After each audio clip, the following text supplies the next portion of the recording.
पूर्वी खबर।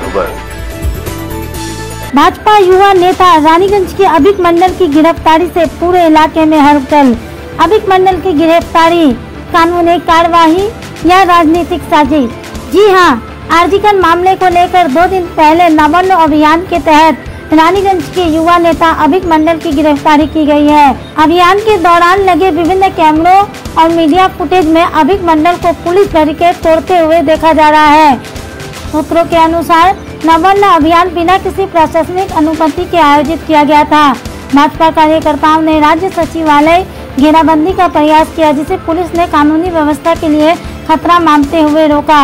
इस दौरान पुलिस और प्रदर्शनकारियों के बीच भारी झड़प हो गई, जिसमें कई लोग घायल हुए।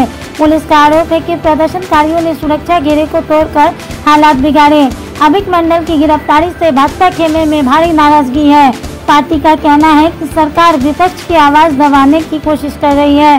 प्रशासन का कहना है कि कानून तोड़ने वालों को सख्त कार्रवाई की जाएगी। आइए जानते हैं आगे की जानकारी। আমরা প্রথমে অনুমান করেছিলাম যে নবান্ন অভিযান যেটা হয়েছিল অভয়ার মা বাবার ডাকে, তো সেই নবান্ন অভিযানে অভিক মণ্ডল সহ সমস্ত এলাকার ছাত্র যুবকে ঐক্যবদ্ধ করে সে নবান্ন অভিযানে সামিল হয়েছিল এবং সেখানে আন্দোলনে গেছিল।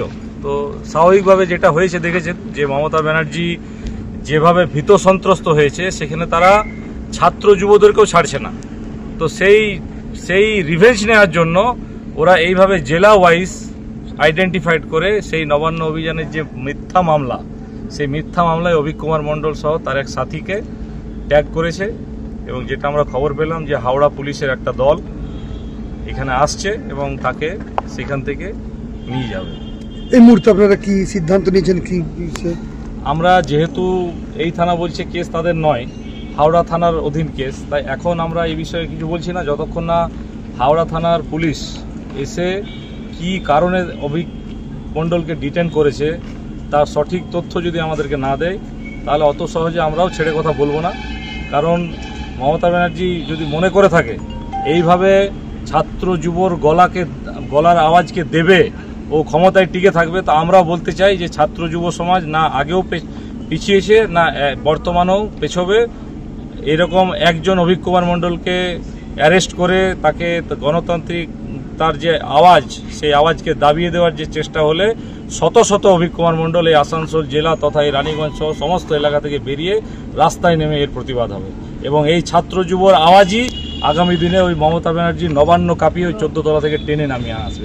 একটু অপেক্ষা করুন। এটা উদ্দেশ্য কি যে বেছে বেছে ওঠানো হচ্ছে? মানে যারা বিভিন্ন জেলার যারা প্রমুখ যুব কার্যকর্তা, যারা আরও 10টা-5টা যুবকে ঐক্যবদ্ধ করে মোটিভেট করে আমাদের এই মমতা ব্যানার্জির বিরুদ্ধে লড়াইয়ে সামিল করছে, রাস্তায় পায়ে পা মেলানোর জন্য এগিয়ে নিয়ে আসছে, সেই সমস্ত যুব নেতাদেরকে টার্গেট করা হচ্ছে। সেরকম একজন নেতা হলো অভিক কুমার মণ্ডল।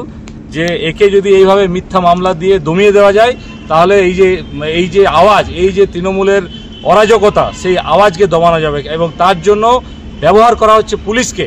পুলিশি রাজ এক কথায় যাকে বলে, এই পুলিশি রাজের মাধ্যমে মমতা ব্যানার্জি তার রাজত্ব কায়েম করতে চাইছে। কিন্তু তার মনে রাখা দরকার যে সিপিএমের মতো দল 34 বছর এই একই কাজ করে টিকে থাকতে পারেনি।